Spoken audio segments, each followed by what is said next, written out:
দাঁড়াই, এত তাড়াতাড়ি আইটি আইটি কোনে যাস? আর বলবেন না দাদা, গোপালগঞ্জ যাচ্ছি। সে বুঝলাম, তো তোর করে পিছনে সালা বাঁধা কে?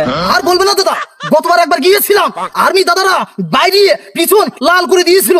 এই তারিখে সালামালা বেঁধে যাচ্ছি। হ্যাঁ ভালো করছিস, সেফটি ফার্স্ট। কিন্তু তোর করে পিছন ফুলা ফুলা লাগে কে? আর বলবেন না দাদা, গতবারের ফোলাটা এখনো রয়ে গেছে, বুঝতে পারলেন কিনা?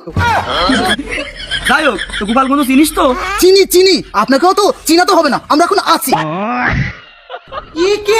এই যে চাচা দাদা, মাস্টার দাদা, ভালো আছে? কিরে দাঁড়াই নাকি আর নেই দেপাল? জি দাদা, আমরাই। ভালো আছেন? হ্যাঁ ভালো আছি। তোকে তো জানার অবস্থা কে, মাথায় হেলমেট, হাতে লাঠি, পাশে সালা পাতা কারে? আসলে দাদা বললুম যে ওই গোপালগঞ্জের কি অবস্থা, পাছালার অবস্থা কি এখনো চলছে?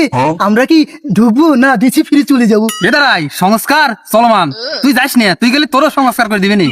ও, সংস্কার এখনো চলছে। এই দিদি, তাহলে চল আমরা দেশে চলে যাই।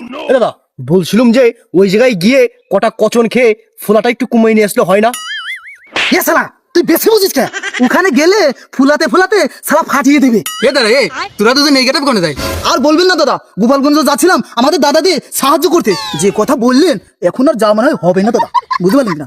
এ দাঁড়াই, চাচার কথা হইলে তো থুরি কাপন উঠে গেল। তাহলে আমি তো কই ফিরটি কুহিনী রাখ। মনে করছে একে তো জায়গা পুরা কারফিউ জারি করে দিছে, তার উপর এখন ওইটা লালার পাশাপাশি স্ক্যাম করে দিচ্ছে, বুঝছিস? সুতরাং সাবধানে আসিস। ওরে দাদা রে, ওরে বাবা রে, আসলে দাদা এ কাম করতেছে কেন? এরকম করতেছে কি জন্য বুঝতেছিস না?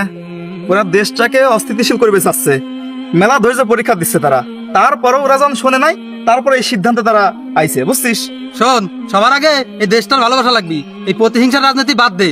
এই প্রতিহিংসার রাজনীতি বাদ দিয়া কিভাবে দেশটা এগিয়ে নিয়ে যায় ওই চিন্তা কর, বুঝছিস? দাদা আমরা তো এই দেশের লোক না, তাহলে আমরা দেশ উন্নতি করবো কিভাবে? হ্যাঁ, তোরা এই দেশের লোক না, তো তোরা এই জায়গা মাথা গামা বেড়াইছিস কি জন্য? আমাকে দেশ আমাকে মিলিমিশে উন্নতি করবে দে, বুঝছিস? হ্যাঁ তাই তো, আমরা এসেছি কেন দেশে? আসলে দাদা ভাবলাম একটু চেটে পুটে খেয়ে যাই, তা তো আর খেতে পারলুম না, কি আর করার। যাই হোক, আমরা এখন আছি। চল এমনি দাদা, এ যাত্রা মনে হয় পিছনটা বেঁচে গেল। ঠিকই বলেছেন।